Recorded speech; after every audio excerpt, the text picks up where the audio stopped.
What's up, guys? Joel VALLIE from Media Glitch here, and I just got back from what is my favorite, by far, game expo I go to, and that's Game On Expo in Arizona. And Megan, you were there as well. Megan, everyone, the lovely Megan. You ran the table, the Media Glitch table. The Media Glitch one shirt table. Which freed me to do whatever I wanted to do. Thank you. Which apparently you were like completely busy. You were gone the whole time. I know, there were like a lot of YouTubers like, where have you been? Like, and a lot of people like, I came here to see, and I'm like, I'm sorry. I literally moderated every single panel. Media Glitch moderated every panel this year. And I also did a panel myself. Yes, you sure did. Not by myself, but Media Glitch had a panel. We shared it with Tyler from Iretrogamer. Yep. As well as Jimmy, my boy Jimmy from Lots of Games. Oh, it was so awesome. My longest running YouTube friend. Oh, it was Jimmy. awesome. Like when I first started YouTube, you know, Jimmy, you know, he's got 100 and some thousand subscribers, and then I had like 40 or something, and he's still, you know, he's like, oh yeah, this Joel guy's okay, you know, and I just, man, hanging out with Jimmy for a weekend. That was awesome. That's my bread and butter. I had such a good time. And he's the nicest guy. Oh, dude, you don't get nicer than Jimmy from Lots of Games. Tyler is great too.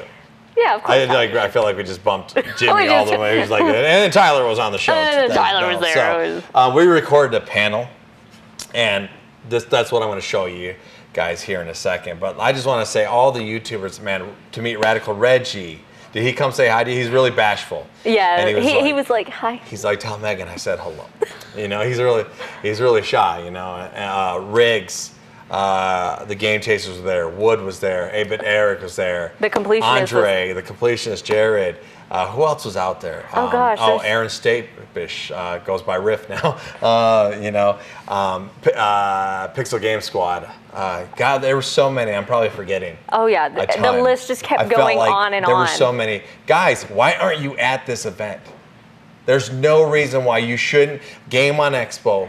Phoenix, Arizona. Why aren't you going to this event every year? It's ginormous. It's so much fun. So much stuff to do. John Lester, Gamester81, puts on an amazing event. He did a fantastic job. I mean, I had so much fun. The quality of the vendors was there. The games. Oh, the quality games. The ridiculous amount of games. The best. Like, if you go to another, like, you go to another gaming convention, you're not gonna find the quality of games you find here.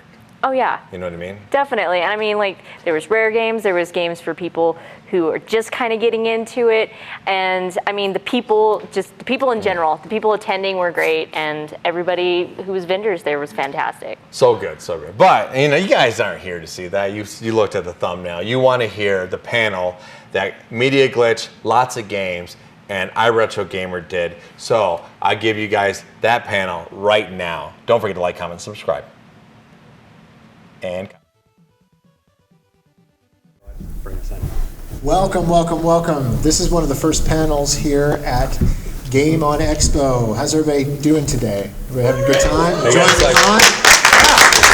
Waking up, maybe. You guys are waking up. I'm sure you're waking up. Like, should we just put it here? Too. Well, we are here, and my name is my name is Tyler Esposito. I do a channel on YouTube called Iretrogamer. And to my right is... I'm Joel VALLIE. I do a show called Media Glitch. We are an actual live-to-TV show in Albuquerque. Almost like, now it's like a Jimmy Fallon talk show for an hour long. And so we got guests on, you've been on. Man, there's tons of people who have been on that show, but now it's like it's its own beast now. So it plays on television in Albuquerque. And then it's aired onto YouTube. So we're big in Albuquerque, we're small on YouTube, but we're growing. Growing. I am Jimmy. I've got a channel, Lots of Games. I've got actually a lot of family here in Arizona, so it's really nice to be back. I came in this morning, so I heard there was a major hailstorm, electrical storm, so looks like I missed that. So it's really glad to be here. Well, we're doing a panel called Retro versus Modern, and what a cool topic that is. That's one that I'm sure we could talk hours and hours about, but we've got about 45 minutes here, so. Yeah. What do you think, Joel? Like, what is the big divide when it comes to retro versus modern gamers? Well, you know, I know a lot of people who are one or the other. Honestly, like, they're just about the newest game. They trade in their games.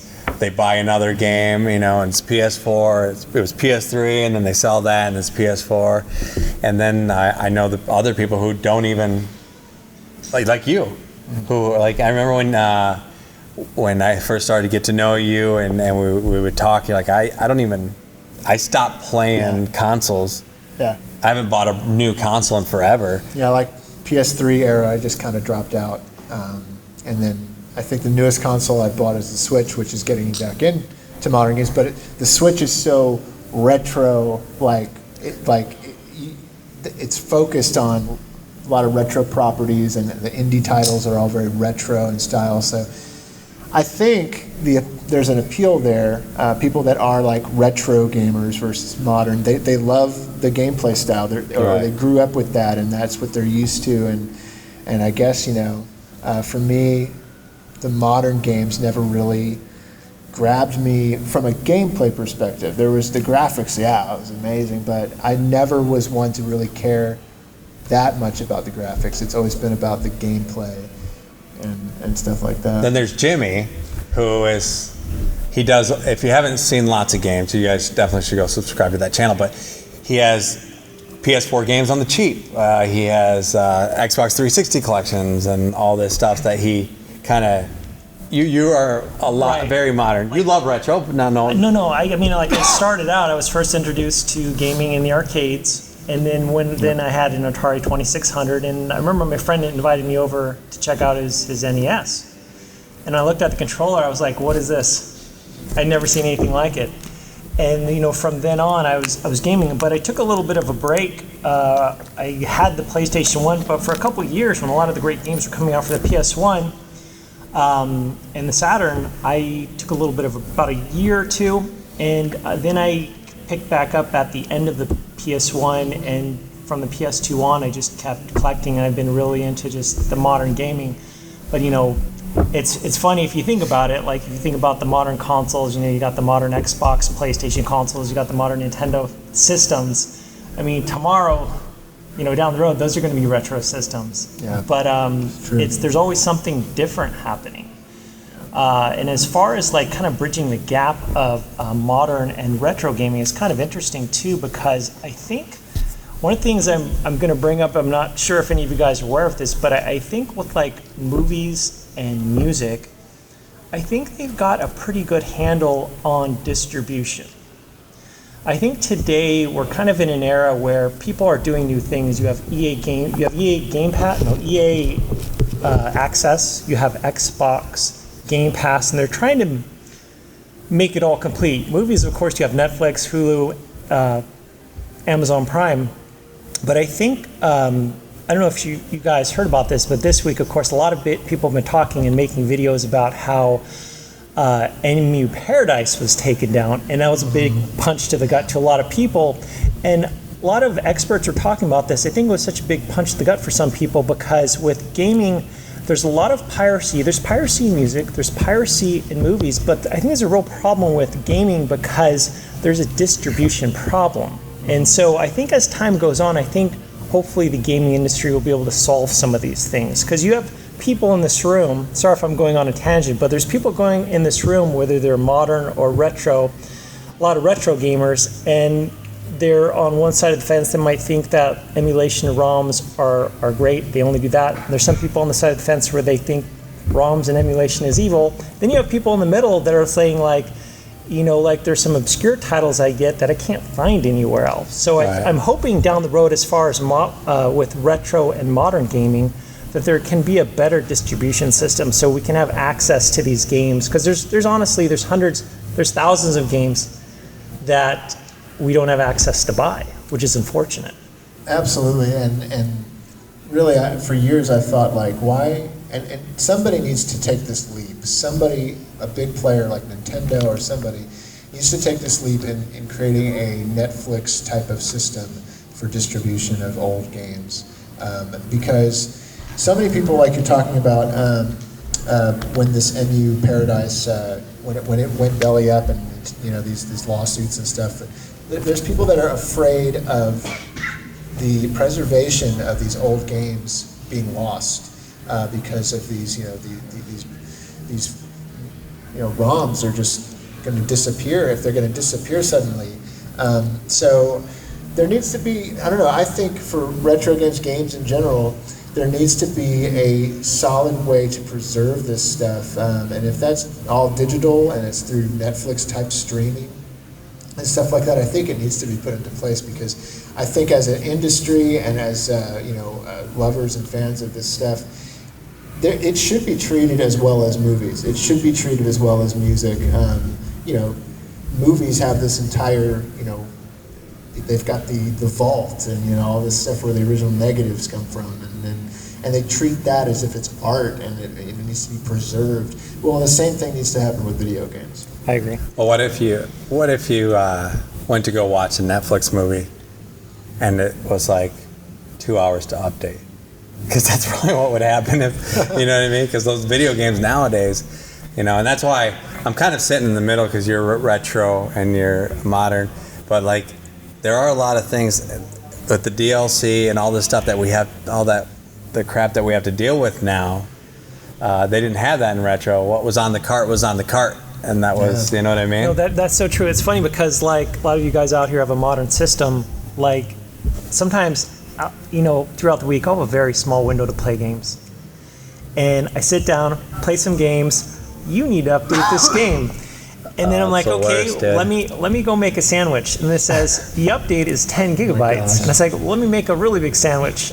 And so, and then what kind of like insult to injury is if you have all these games and the update says, sorry, we cannot update your game because your hard drive is full. So there's a lot of challenges, obviously, with modern gaming. It's kind of weird to me, though, when oftentimes when the game is continually updated and it's a single player title, that's kind of weird to me. I understand maybe there might, again, going back to piracy, they need to like safeguard and put up fences so that that's discouraged. But it's really interesting the day we're living in. I try to play modern games throughout the week. I mostly play on modern consoles, but it'll be down the road interesting to see the approach that these game companies take. Yeah, all those things though, it's so funny, like those are the things that made me like, it detracted, it made me not like modern gaming, was all these kind of, especially starting in that PS3 kind of era, these games became so complicated, and so like, I have to sit through a 3-hour cutscene, and I'm embellishing that. I'm thinking of Metal Gear Solid 3 right now, actually. But like, I couldn't stand that. I was like, can I play the game, please? And I love those. Yeah. I love cutscenes, man. I love being part of the story, man, because, Yeah, but Ninja Gaiden, that was a great game, and it had cutscenes, and it established everything. I always wanted more. You always wanted more? I always wanted more. Go watch a movie, man. But it's so cool because it's, No, I get it. I do. I have to play devil's advocate here, like. No, I get it. But for me, gaming has always been about the gameplay. Get right into that game. I grew up with like you said, Jimmy, like with arcades, and I cut my teeth on those arcade games and stuff. So for me, it's just always been about like get into it and get and as games got more cinematic, that was cool, but it never became. Once it became more about the cinematic and more about the flash and the flare, that's when I started tuning out, because it seemed like, oh, you want to make a movie here? That's good. I'm gonna go play Bugs Bunny's Birthday Blowout. QuickTime events, man. No one. With kind of going back with that, like we live in an age though which is really interesting, because I grew up in Silicon Valley, and I'm not sure how many parts of the United States had this, but for those of you that had a Sega Genesis, there was something called the Sega Channel. Sega Channel. And I was lucky enough to have it when we ended up moving. Yeah. I called my cable company. I'm like, hey, I've got a Sega Genesis. I want that Sega channel again because it was pretty awesome. Basically what it was is you had a certain amount of games you could play that was connected to the cable company or the cable from the wall. And you got to play around 30 to 50 games a month, and it was a really low price. And, this was years ago. And So but innovative. kind of going back to this, but one of the benefits, though, of getting games instantly, when I was playing the NES and the Sega Master System, I never would have thought I would live in a day where, I could stay at home with my Mountain Dew and Hot Pockets, and I don't have to leave the house for the games. I could download it. And honestly, I still do prefer physical. Some of you guys that don't know this, back in October, in the Northern California fires, my house burned down and my entire collection burned down. Huge And, collection. And You say it like it's nothing. Well, you kind of lost everything. Your channel's called Lots of Games. yeah, it became, And then it became No Games. I almost had to change the channel name to No Games because honestly, I had nothing. And I've always preferred physical games, but I have to tell you that through the years of a company, whether it was Capcom or Ubisoft, they started to, occasionally they'd send me physical stuff, but they started to send out codes. And that's the way it is for a lot of gamers or influencers. They'll send you a code to redeem, whether it's on Steam or your PlayStation. And I got to tell you, when I finally ended up getting, my place settled, my family was settled, everyone was safe, and I got a PlayStation 4, it was pretty amazing to just go to my download history and to be able to download all those games again. That was awesome. Yeah, that's really good. That really, yeah.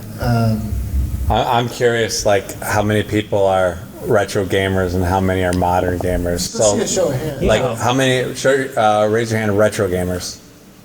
Holy moly! Pretty much everybody. That would be the category you fall in. Well, we got one guy back there. You're a modern gamer? More modern. Oh, okay. How many are both? Oh, okay.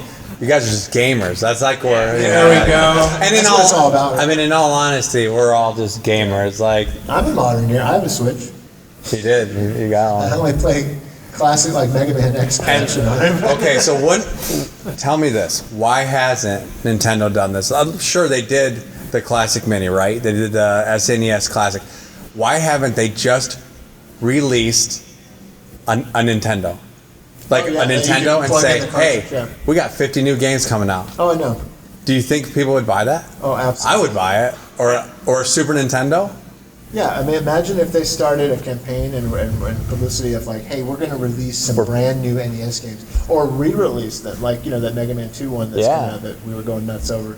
I mean, I don't get it. DVDs, going back to movies and stuff, and music, albums get released over and over again. Movies. How many times have you bought the same movie on DVD and Blu-ray?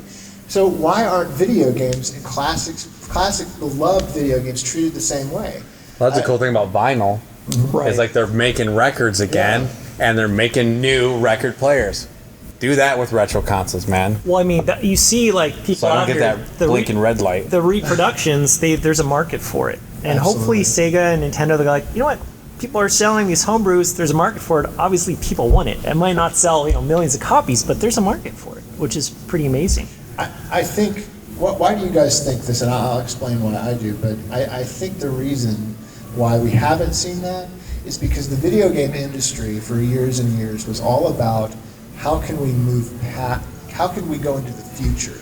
It was so focused on pushing technology and pushing innovation, and just that so many developers and publishers, their mindset was never on the past. It was always on the future, and that's almost what made video games more relevant. And the whole thing is bits and power and processing. So it's always about what's new and greater and better. But now I think we are at a crossroads where publishers and developers are seeing conventions like this, conventions that are retro themed and all about retro. They're seeing, oh my gosh, there is a market for this, and that's why we're seeing NES Classic. Right. And this stuff's starting to finally happen. But I mean, do you guys feel like that is why we didn't see that more in the past?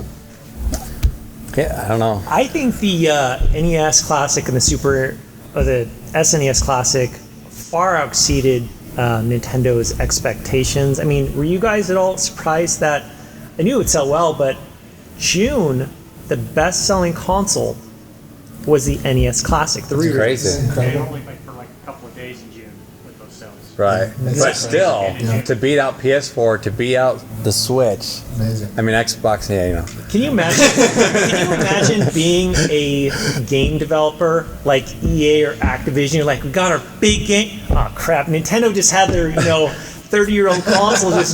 You can't even sell PS4s. The PS4s are selling, Xbox systems are selling, and the Switch is selling, obviously. But the NES Classic was only on sale for a short time because they got sold out. That's really. Hopefully, the powers that be are watching this. I think so. Also, you're seeing a huge, man, I don't know how many retro-themed video games I reviewed last year. Just every video game now it's coming out, and you think about some of the big guns like say Minecraft. That's retro looking, It's kind of like, I don't know. It's nostalgia. Take the world by storm. But the kids are coming in like oh man, I don't even know if I want to bring up Fortnite and this stuff. But like, well, here's the thing. Like, Switch is killing it right now. And it's not the most powerful console. No, it's not. And so it's not so much about power now. I think that we're seeing a shift We are. in modern gaming where, like, wow, okay, the Switch isn't the most powerful console, but it's kicking butt. You know what? Fortnite is not the most beautiful looking game, but you can play it on your cell phone. Like, and it's just, I don't know, man. I would be interested in knowing what you guys think about the future of gaming. Where is it going?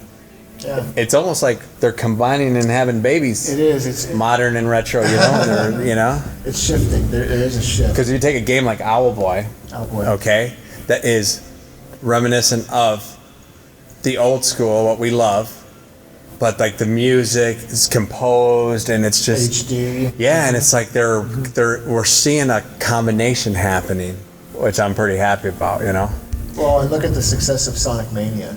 I mean, that has been the best reviewed and best selling Sonic game in years and years and years. And it took an indie developer, Christian Whitehead, to show Sega how it's done.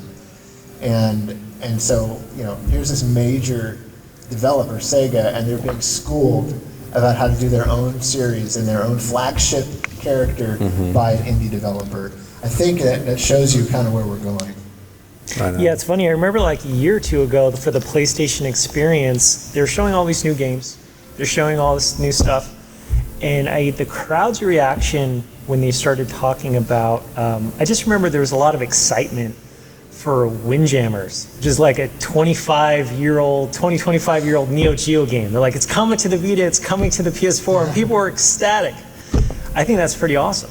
It's coming to the Switch. He's one of the guys that was like, yeah. Yeah. So, kind of like going back with that, I think we can. I thought that was pretty cool. Everyone here, like, oh, it's just retro gamers, but it's just gamers. We have retro and modern gamers. This is actually my first real expo I've been to. I've been to E3 for like a broadcast, but it was filled with like journalists and stuff. And coming here with just like pure gamers is a treat. So I'm really happy to be here.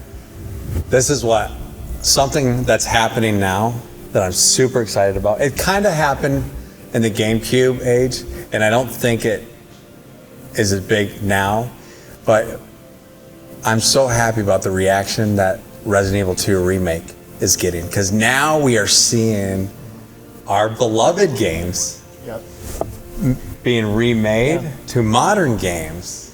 And I don't know, man, like when I think, I get bumps. I get goosebumps thinking about the trailer for RE2 because I'm just such a big fan of that. 20 years old? 20? Yeah, that game's like, I don't know, dude. I was like, Can you believe Resident Evil 2 is 20 years old? 98, 97? Oh my God. and now we're finally 96. like, it's coming together. And Yeah. I feel really old right now. let me ask the crowd, what game would you can raise your hand, what game would you love to see made into a modern game today? Remade. Of course, right? Public, okay. Big Star Wars fan. I mean, So- like, there's a monster Star Wars fan right here. Dude, I love Star Wars, man. What are the name of his children? Just to let you know. Okay. I don't want to embarrass you, but he's got 4 kids with initials A-T-A-T. Well, yeah. Okay, yeah, you got it. Okay, so, Explain. all right, so they're in the back there. So Asia, stand up. So that's Asia, sorry, TIE Fighter. That's his name, TIE Fighter. Pretty Star Wars. TIE Fighter, stand up. Okay, and then Ariel, stand up. Trace, stand up. Now, Trace's middle name is Walker, and if you take them by the order that they were born, Asia, TIE Fighter, Ariel, Trace, Walker, it's AT-AT Walker. Yes, I'm a nerd. I think that round of applause should actually go to his wife. Yes. Yes. She told me don't call her out. I didn't. Jimmy called you out, honey. I didn't. No, he called you. I didn't call you out. I just called you. Sorry. I didn't get the memo, sorry. No, but, Oh, wait, someone else. Let's Yeah. get yeah, let's get another. right there. All right, Golden Sun and Golden Sun the Lost Stage. It would be awesome to see. So that's in the middle, though, right? Golden It is Sun's in the already middle, kind of in the but- middle, but you want to bring it to another level. Bring it like completely remastered, completely redone, brought in like other type of graphics like we've seen with some of the anime-based games, brought into that. So like Tales of Vesperia, or like more of like an overworld top view, like what are Like even Tales is right around that time, though, too, right? the Tales series? The Tales games, yeah, they're around that time too, but I was thinking like something kind of Just more make it like- look amazing. Yeah, more like the way, like the graphic shading style of Xenoverse 2, and then you have the overhead of like some of the, the overhead of the Metal Gear Solid games, so it matches up with the way the original game was originally programmed for, but it's something we could all Right. enjoy, and it'll look nice. But then again, they have to reach out to the people that originally developed it. That's the hard part. Could you imagine E's book 1 and 2? Oh, an E series. Like made modern- like Resident Evil looking? Oh. Like, not Resident Evil looking, but with graphics of today?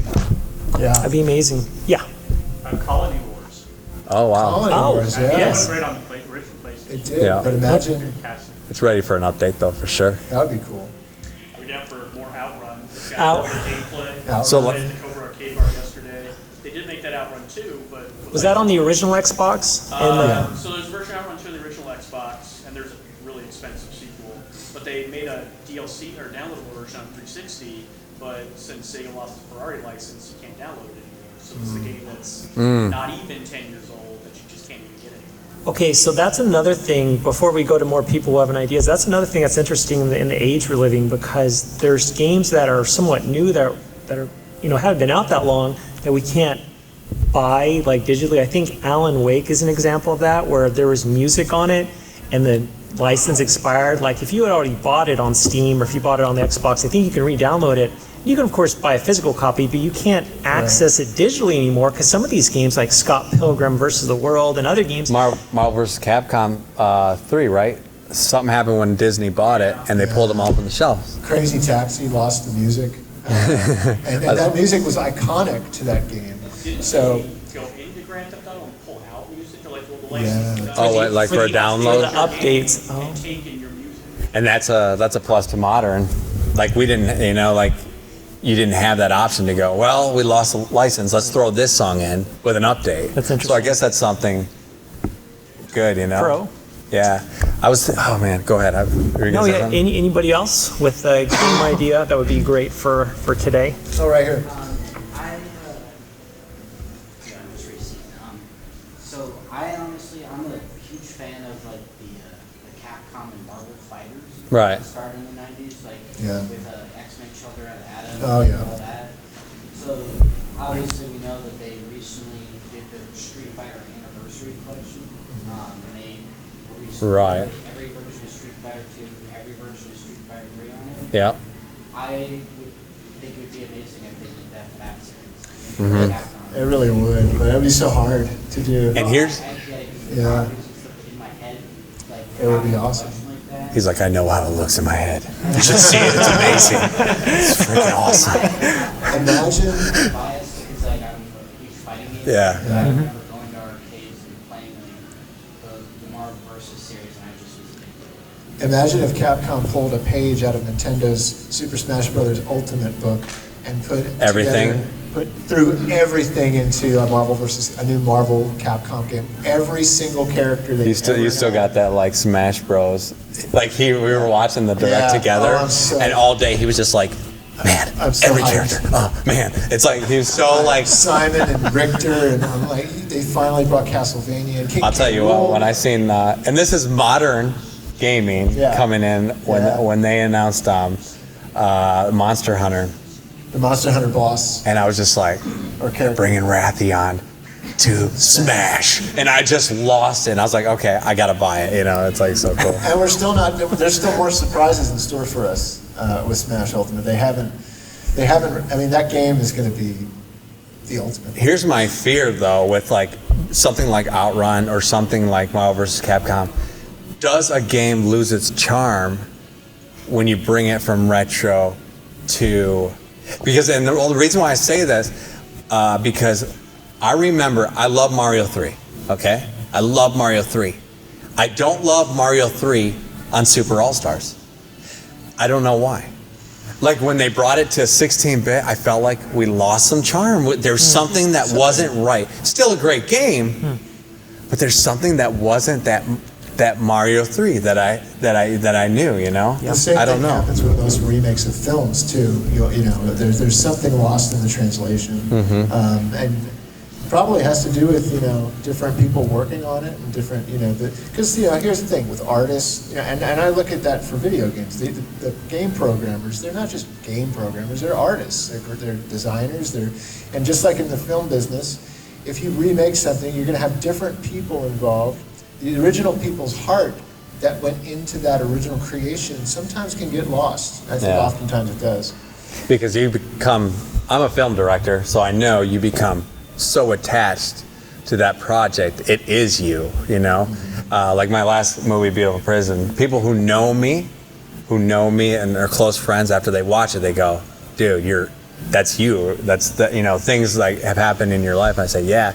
And if you just bring another director in, it's not going to be the same. And I think a lot of the people who are making these games and staying up late, that was their life, and that it became them, and it might not translate like that, No, for sure.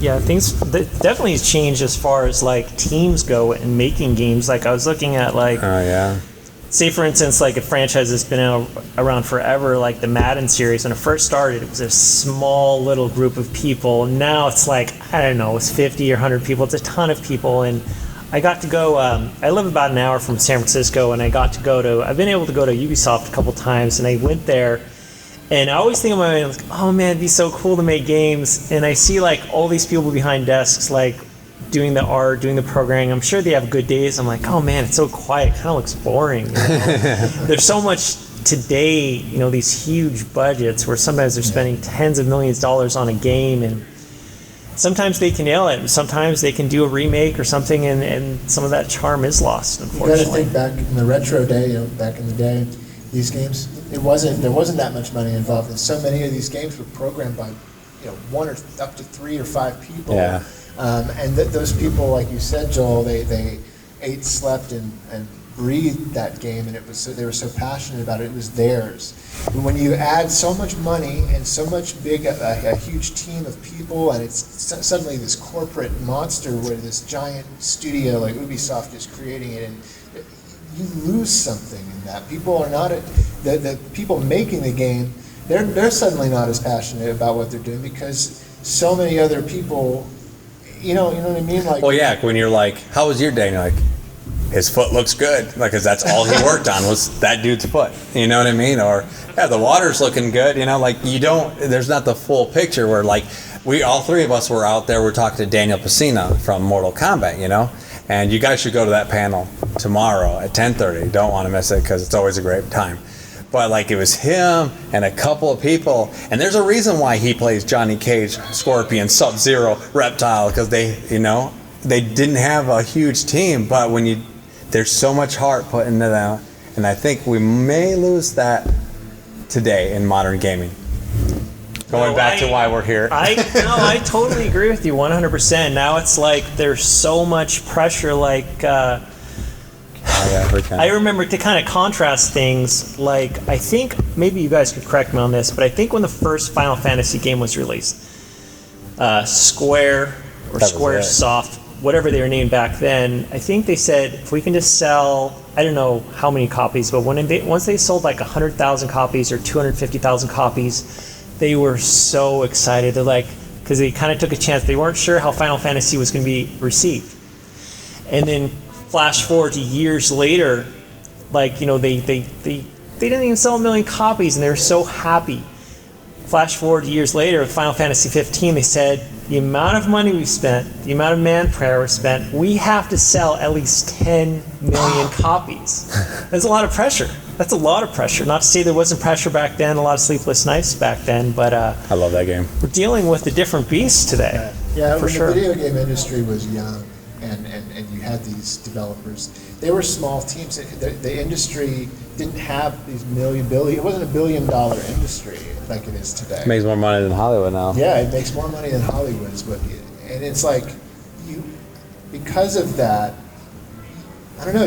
I think these guys who made these earlier games, not only were they passionate about it, but their heart was in it. But they felt like they were they were championing what they were doing, and they were the underdog. And we've got something to prove here. These are the people that put the landmark down for this industry and created it and what it is today. And so yeah, there's so much. You can see so much heart. I saw your hand go up. We actually we're probably gonna. Yeah, you want to open it up for Q&A? We've talked a lot about. We got two really big channels here. Well, not only you don't have to ask us about our channels, but like just about the topic we've been talking about, retro and modern, or whatever. We've been talking a lot about it. Sure. But yeah, let's open it up. Probably want to open it up for Q&A at this point, right here. On the topic of like having hard video games, I know that 99 out of 100 times on these modern games you might not see that, but I think there's still examples of for sure coming out.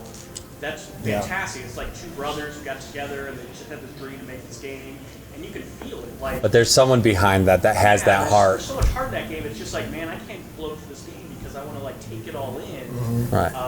And then like even Sonic Mania, I think is a fantastic example where you know these guys love Sonic so much. They've created really amazing levels and new ideas. They made it modern, yet it feels like what should have come out on the Saturn if they made a 2D Sonic. It's sort of incredible. And I wouldn't even put those games you mentioned in the games that we're talking about, because we're talking like AAA titles where, they come out because they got to make a date and their eyeballs are popping out in their skin. You know what I mean? Like all these things, like because it's just so rushed and there's nothing. I think we're recognizing that games have. There's these games like Cuphead and Sonic Mania that come out, and you literally can feel the heartbeat of the game. And they'll last forever. Yeah. And then there's these other games like the next Call of Duty, which is just an assembly line. We got to get this out because it's the money maker, the cash cow. What's up? So yeah. Are we burning bridges for you? No, not at all. No, not at all. Absolutely not. No, I think it's good that they get. No, it's good that they get feedback for sure. For sure. Like I've had a lot of. Yes. We talked about collectors, so they like the physical media, and then like you said, all that set up. You had your digital media. Well, probably in a decade we're going to be streaming. All of the games. How do you feel about that? He said, how do we feel about how within the next decade we'll probably all be streaming games rather than having physical media? Well, I think there's sites like this, but I mean, as a more of like a professional thing, something like Netflix, I came across something the other day where like it was a YouTuber and they're talking about this, and I've seen it in other sites where there's one website called, and I'm sure if any of you guys have heard of it, I don't really know anything about it, I just learned about it and I was checking it out. It's called archive.org. Mm-hmm. Have you heard about this? Mm-hmm. Yep. They've got one section, it's called archive.org, the library, or the home console room, something like that, where basically it had thousands of games that you could stream from your browser. It had like 1,000 PlayStation 1 games. Something like that would be pretty awesome, like, because people want to play these games just like people want a big selection on Amazon Prime Video or Netflix. They want options, for sure. That's what I'm saying. No, I don't. I do. Here's it's happening, and I think the days of collecting video games, it'll always be there, but we've hit that up until here point. Except for there are companies like Limited Run Games that are bringing games to disc, you know.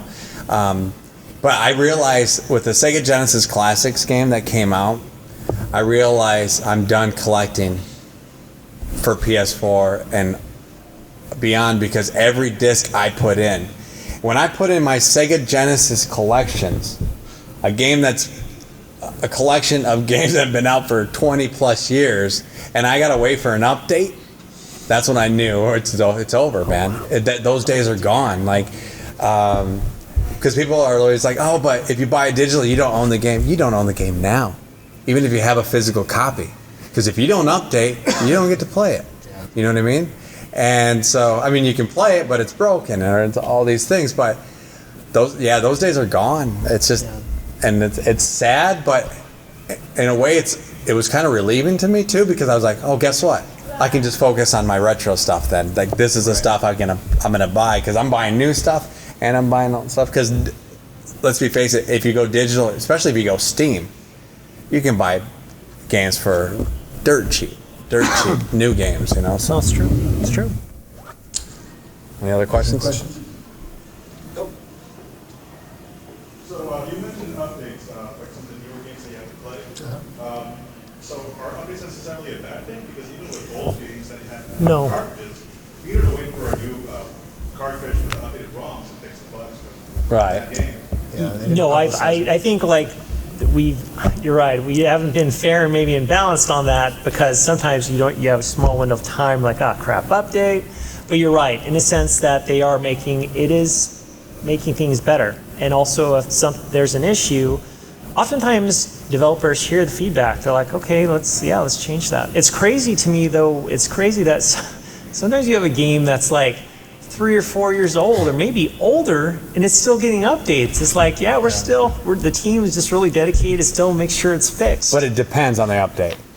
Okay, so when you put in Tony Hawk, what happens when you put in Tony Hawk Skater for the PS4? Just tell me. It's not a game. Like, actors like, oh, here's Tony Hawk. I'm like, I love the Tony Hawk games on the PlayStation 2 and the PlayStation 1, and I'm like, I'm excited. And then I started playing it. I'm like, I'm not as excited. But before I could even play it, it had to go through like on the disc, I think it was like, I don't know, 3 or 4 gigabytes, but then the update was like 10 or 15 gigabytes more, and it's like, what is going on? You know, when the update is more than the game, yeah, you got issues, you know? Yeah. But I don't have a problem. I see what you're saying, Yeah. and I'm totally cool with, like, dude, they're adding the Ninja Turtles to Injustice. It's an update. Heck yeah, dude. I'm down. But You then know? there's the question of why weren't they there to begin with? Yeah. You know. But here's the thing, and that's where Street Fighter V faults. They didn't have a full game. Yeah. Injustice gives you a full game. You have a full game, and now you're getting more, and now you're getting more. So That's I'm cool. down with But it. back in the day, those were called unlockables. Those were called, you had to find a way to. Well, we had 8 characters back in the day. I Injustice remember- is like a roster of what? Like 20-something, 30 people? My bench post though for fighting games and that thing is Fighters Mega Mix on Sega Saturn. That right there had like 32 characters in it, and like maybe 10 of them or more you had to unlock through playing the game. Right. And it Well, just Soul Calibur was like that too. Yeah, like, Soul Calibur. You do story mode, you do all the stuff, and you unlock it. That was great. That was fun. So as soon as those type of games like Fighters, it wasn't about achieving and unlocking those characters. Rather, you had to just wait until they put out a download pack and stuff like that. Totally lost me Yeah. at that point. You had a question? I think there's bad ways to do DLC where they're nickel and diming you, and there's so many updates that it's annoying we don't have time to play games. But there's also, I think, interesting examples of good ways to do DLC. Like, Sea of Thieves came out, and it's like a generally fun game, and then like a month later, they're like, well, hey man, now you can fight a giant shark. It's like, I don't fight a giant shark. I thought it was out, but I'm back. And now this month, they're like, you want to fight some skeleton pirates? They just rise out of the sea. You're like, yeah, Exactly. we can do that. So like, it's fun to have reasons to come back to a game you think you might have been done with. You don't know how beautiful life was for me 2 nights ago when I put in Monster Hunter and I fought the behemoth from Final Fantasy. That was an update, and I was like, this is life. This is good. You know what I mean? So. That's really cool. Yeah. Any other or? I think a good example of a game that came out in 2013 that uses the update system to its advantage and doesn't scroll their player base is the Grand Theft Auto 5 online. They have And it's all free. exactly. That's a good way to do it. I mean, granted, like back when it came out on the 360, they promised a lot of the stuff they have out now, like the heisting stuff, and they just waited to put out PC or whatever. But like, you've never had to pay for it, and then you've been able to transfer your character at least once, so you didn't lose everything and have to start over. And I think that if more companies took that route instead of like, the EA route, you have to buy the game at $60 and then or pre-order it, and then the game is either half done or like they do that. Buy 80 loot crates. Online only garbage, like when SimCity came out, remember that? Yeah. That was terrible. Yeah. I agree. Someone else had a hand? Yeah. Hope you don't mind. I'm going to change the subject. This is a question for Tyler. Yeah, go ahead. You can ask questions about the channels. It It's doesn't have fine. to be about retro modern. So for a time, like a brief period of time, I noticed you had an intro for at least 2 episodes with the audio sprite of the Wonder Years theme. Oh yeah. I was just wondering, was there any reason, copyright or otherwise, you decided to stop using it? So he's saying that my series, My Retro Life, used to have at one point I tried having an intro for it that I had a friend of mine online create a 8-bit style rendition of the Wonder Years, because the show is often been called like the Wonder Years of retro shows. Yeah. And I tried it out, and then I realized that I just liked it going straight into the episode right after the logo bumper. I just felt like it flowed better, and just because that's the thing, that episode came out and you have a logo bumper with music, and then all of a sudden there's this other theme music with some clips of me and stuff like that.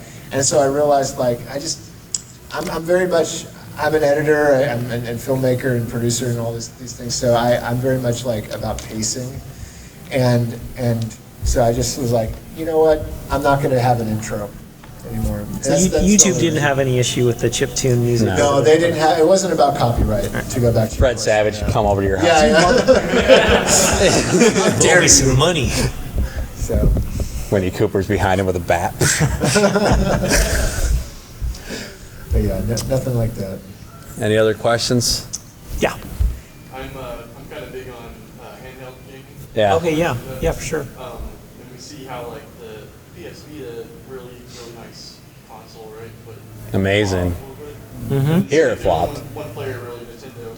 Just kind of wondering what you guys' thoughts are on the future of handheld gaming. Is there a future? Okay, so if I can talk, I don't know if I'm going to answer your question, but I remember 10, 15 years ago, I was at Disneyland, and I saw a lot of people, even a lot of kids, with a DS. And I saw a lot of kids, like, the DS was pretty popular, the DS Lite.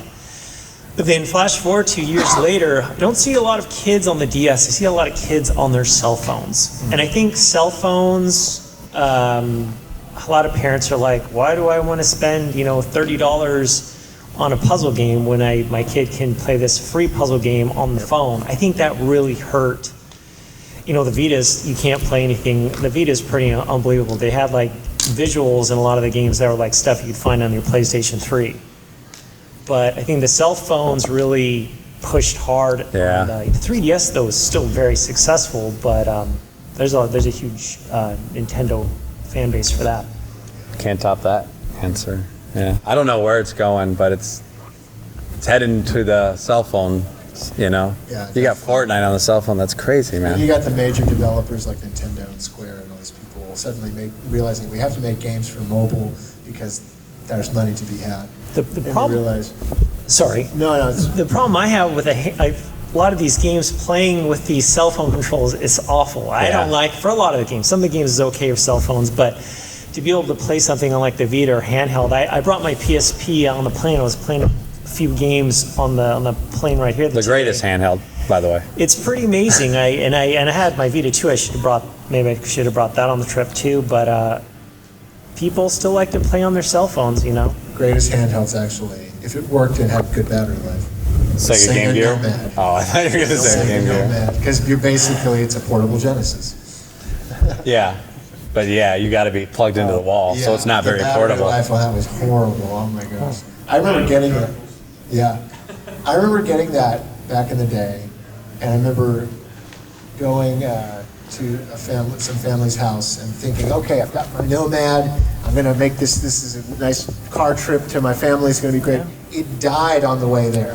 It literally died with brand new batteries. I imagine it died before your dad stopped for gas, before you left. Because it ate it so fast, man. I swear it was like 30 minutes. Yeah, I had a Game Gear, and same thing. I was on a road trip. I had like a fresh pack of 6 batteries, or how many batteries the Game Gear was. I'm like, this would be awesome. And like in less than an hour, all batteries dead. I'm like, well, this sucks. I got another 10 hours and nothing to play. I've got these dead batteries. So battery life has definitely improved through the years. Any more questions? One for Tyler. How many hours of old footage would you say you've had to go through to create one particular episode of My Retro Life? So my show for record those, episode? Actually, I always like to take account, and I'm curious, who here is familiar with My Retro Life, the show I do?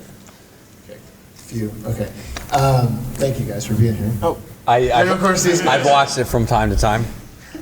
So those of you who don't know, since we're getting these questions, my show takes old home movie footage from when I was a child, and my dad was an independent filmmaker, and he loved games also back in the 90s, and he started with an Atari.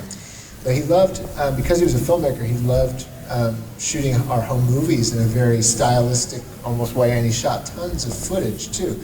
So what I'm able to do with the show is take hours, to answer your question, hours upon hours of footage, and make these little short films where I narrate over them, and I tell the story basically of my gaming childhood.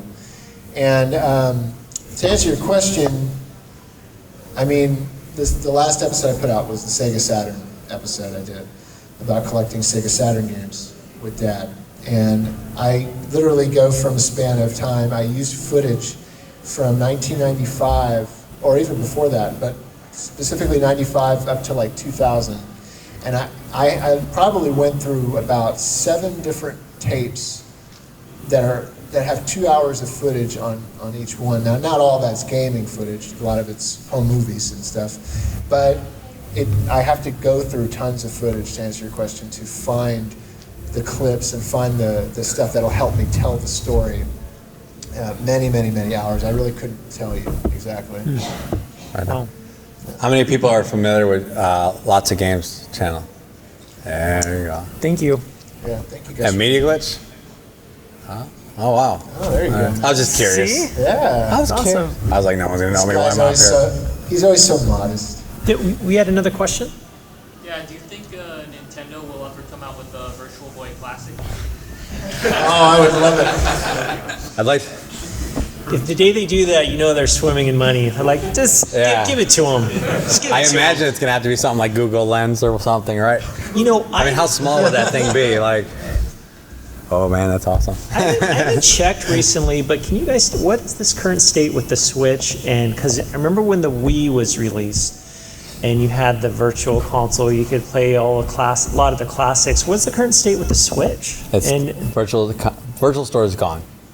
100%. Virtual console they have announced and publicly said it's dead. What it is that when they do their paid service, there's going to be some games they're going to be releasing, like you guys were mentioning before, like Netflix. That's the last time I've heard about it. Yeah. So it'll be like, oh, we're going to put up 50 games and you pay us $20 a year and you get to play these games. Right. So that's the model they're going. Okay. Yeah. Hopefully they do it as well as Netflix. Because that's my doubt right now, is that they're going to trickle it out like 10 games a month. Something like that, it looks like. But even that's a step in the right direction. Right on. What time we got, man? We've got time for a couple more. Couple more we should probably end questions. it at 2:30. Yeah. We know, this one's for Tyler. Has there been any instance where you remember something gaming related in your life being recorded, but you haven't been able to find the footage to? Oh my gosh, I was just telling Joel about this. It's so funny.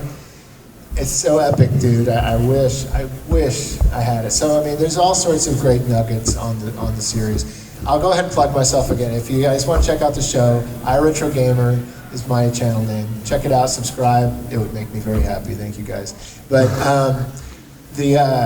what's it called? There was that time. I was just telling Joel about this. I thought I had it captured. I thought my dad had recorded this event. So back in Houston, I don't know where else in the country, but Radio Shack started a chain of mega electronic stores called Incredible Universe. You remember that? It was here? Oh, there's one here? Okay. And it lasted maybe 2 or 3 years, and then it died a horrible death. It just could not withstand the economy, and it just didn't work. But as part of it might have even been like a grand opening thing.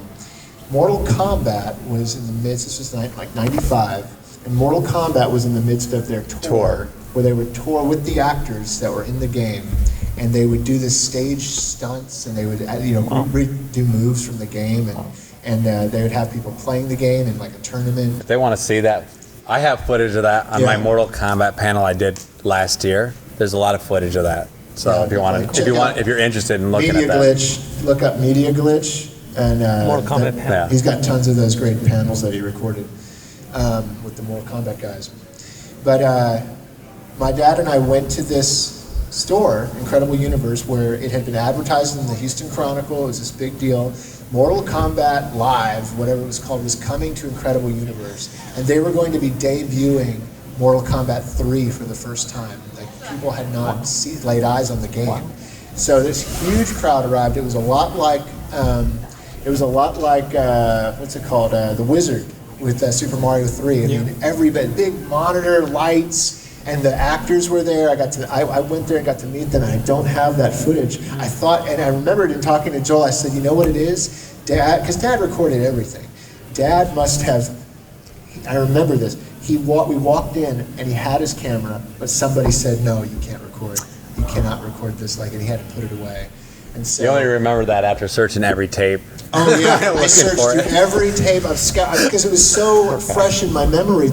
I guess that was how impactful it was for me, because I had photo memory of it, and I so badly wanted to do something for the show with it, but sorry, man. Alas, we're here for you. I'll have to just tell the story. Yeah, it's on video now. Yeah. Look at that. So That's a good one. Any other questions? You got one. Yeah, Jake. Oh, here we go. Right here. What got you guys started doing your YouTube channels, and what was the process that you went through? Like, hey, I got an idea, maybe I'll start a YouTube channel, or did you take steps and it's a good question. It's a good question to end on. We'll hit it all. Mine is pretty simple. It was in 2007. Elder Scrolls Oblivion was out, and I had the collector's edition, and I'm like, oh man, look at all this cool stuff. Because I wasn't used to games having collector's editions, or I didn't really have any. Really, that was the first one that I had. And I'm like, this is really cool stuff. There's a lot of Elder Scrolls fans out there. Let me check and see on YouTube if people are talking about it. No one was talking about it. So I'm like, let me do an unboxing video. And in 2007, making unboxing videos was weird. It was weird.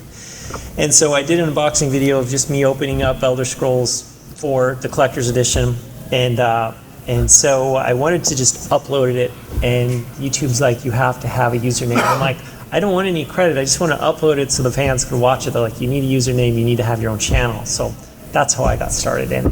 And I did a couple other unboxing videos. And again, at that time, it was kind of weird. Now, I was just yesterday watching, they're like, we're unboxing the 500 millionth PlayStation, Now unboxing is, it's normal. Yeah, it's not weird. So, but when I uploaded those unboxing videos, I'm like, that's all I'm doing.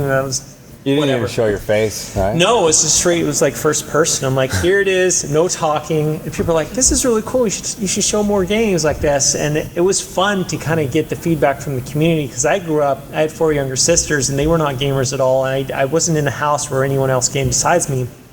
So to be able to interact with other people around the world, it was fun. And so I just continued with it, and it just kind of blossomed. You got that silver play button, son. I was very fortunate. Yes. Yeah. Jimmy's had a lot of success on YouTube. What is it, over 100? How many you got? Around 120, 130. Yeah, really, really awesome. A lot of you guys weren't familiar with his channel, definitely check out Lots of Games. just type it in as like one phrase, right? Yeah. Lots of games. Very cool. He's getting them back. All the games, yeah. Yeah. This should be few. For me, I had a website. So I was such a Sega fan that when I was 15 years old, my dad helped me buy the domain name SegaMasterSystem.com. I loved the Sega Master System so much. And so as a hobby as a teenager in high school, making a GeoCities type of web page, it was so lame. But I had this incredible domain. And so years and years later, I had lost the domain. I got the domain back in 2012. And I decided, okay, I'm going to relaunch that website that I had when I was a teenager. But I had since become a video, film director, producer, writer kind of thing. I went to college for that and was in that industry. So I said, let me channel my love for Sega Master System, get it more in a video way. Like more, let me do more video stuff because YouTube was really getting big. And so I started doing that. So the channel started as SegaMasterSystem.com YouTube channel. And Joel knows, because Joel, I've known Joel for so many years now, and he was one of the first subscribers on the channel. And it grew from there, just very organically. It became an all Sega channel after that because I didn't want to pigeonhole myself into Sega Master System only. And then I put out the first My Retro Life, which wasn't a My Retro Life episode. At first it was just a one-off where I showed footage of me and my dad on the couch talking about the Sega Genesis when I was 5. And I wanted to show people that, hey, look, this is how I used to game when I was a child. This is how it used to be. That video was so successful on the channel that I was like, amazing well, footage. I've got so much more where this came from. So I then rebranded once again, and that's how it is Iretrogamer now. Right. And so to answer the question, it came from a desire to want to create video content in a way to channel, but for my love of retro games. Yeah, and what he just said at the end is kind of mine too. It's just that wanting to create. You know, I want to create. I want to do something more. You know, and so my channel's history is very interesting because I actually started off as a movie review show. It was an IQ review, remember? That's right, yeah. And it's crazy because I lived in Mexico for years, and I came to America, and I was depressed and sad, and I was missing my home, and I was missing my friends, and my buddy who was working with me knew I loved movies. He's like, hey, man, just go watch something on Netflix. I was like, what is this Netflix that you speak of, you know? And he's like, dude, you just, you put in your PS3 and you hit play and you can watch like hundreds of movies. And I'm like, get out of here. And I remember when I loaded up the first thing and I screamed to my wife for like, like I had found the Ark of the Covenant or something, And I was just like, this is amazing. And then of course I was watching Jimmy, I was watching Happy Console Gamer and Angry Video Game Nerd and stuff as well. And so I was just like, well, I'll just make a show about movies, So then I started making the shows and reviewing movies, and then I started getting comments like, that's not even on Netflix. Because Netflix, I didn't know we were cycling out movies. And so I was about to kind of give up. One dude, I started with 3 people, and then one dude's like, I'm out of here. Like, my only people watching is your mom, Joel. Like, no one cares, And then the day he quit the show, Comcast called me and said, hey, we've seen your show. We love it. We want to air it on TV. And so, and it grew. Like, now it's this late night show, and like it's huge studio and 20 people camera team and stuff. And we're still not big on YouTube. Only my mom watches on YouTube. But but on TV, like when I go out, I get recognized. Oh my gosh, I watch your show on TV, And so it just organically grew into like this video game review show. There's a lot of different stuff in between, but that's kind of my. But to say with that, it's for us. In particular, it's this creative mind that we have to do something, we just have to make. Sure. You have to make. Yeah. You have to get your brain out. You got to get these ideas out of here so you have room for the new ones that are coming in. Yep. You know what I mean? All the time. Yeah. No. Yeah. That's the wonderful thing is like because many of you might have a YouTube channel, or maybe you're thinking about it, and some of the ideas that you're pulling from your mind or that you're interested in, some ideas or videos are received better than others, and don't let that ever distract you. You know, whether you get 1 million views or 3 views, because it can. Being able to be involved in this creative process and have other gamers see it, whether it's 3 people or a lot of people, it can be a really wonderful, fulfilling thing. I mean, it's awesome. Really, really. Don't do it for the money, that's for sure. Do it for the art, or you love to do these things. You know, I don't have anyone who, I don't have a lot of viewers on YouTube. But like I was at Retropalooza last weekend, and someone came up to me. I do a series, if you don't know, it's called Road to Recovery, which is me, because I used to be a drug addict, and I lost all my game collections to drugs. And so the Road to Recovery is me getting those back. And to have someone come up to me and go, you don't understand how much that your episodes have helped me, That's powerful. Yeah. to get through my addiction, and to see that, oh my gosh, someone made it out, I can do it too. When you get these comments like that, you don't care if no one's watching, as long as that one person is watching, you know? So, do it for the love, do it for the passion, man. Totally agree, 100%, absolutely. So. Did you see how I slid that mic like bam? I think we should probably wrap it up. Yeah. We really appreciate you guys coming out. Thank you guys for coming. We hope you guys have an amazing weekend if you're going to be here for the It's just starting. It's so cool to kick this off, kind of. Yeah, we are the first panel. We're the first panel, so you guys are awesome and faithful. Okay, one more? Okay, one last question. All yes. Besides your guys' selves or whatnot, who would you name as your favorite YouTube channel to watch on your own personal time? Besides ourselves. I've known Johnny, Happy Console Gamer, for a really long time, and it would definitely be him. He's just a happy guy. Mm-hmm. Mine is definitely GameSack. Joe and Dave, and it's great over the years in being in this community and doing that stuff. I've gotten to know Joe, and I even sold him a game once, and we talk a lot on the stuff they produce is really, it helped influence me big time in the way I produce stuff. So GameSack, yeah, they're great. Yeah, like you said, beside these guys, it would probably be Happy Console Gamer as well. We're really, really good friends, and we talk on a pretty regular basis and stuff. And so you meet these people, and it's funny because I remember when I was getting into video games, or to like, I'm going to start reviewing video games. What games do I want to talk about? I want to talk about. There was only a handful, like GameSack, but like that's how I found you, and I reached out to you. I said, hey, I want to do an interview with you because you love Ease, and you had done an interview with someone from Ease, and that's how I reached out to Johnny.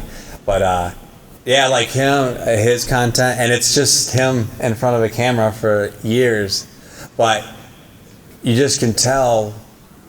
You can tell the fakes, and you can tell the people who really, really love the games, and without a doubt, that Johnny loves his games that he's playing, and that's what I love about it. He's got that passion, and you can just sit there for hours and talk about crazy, obscure Phantasy Star references, and so sure. I consider Johnny one of like the godfathers of retro YouTubing, because he's been doing it for so long, 10 years now. Or something. I mean, Angry Video Game Nerd obviously was like when I ushered everything in, but I think of him.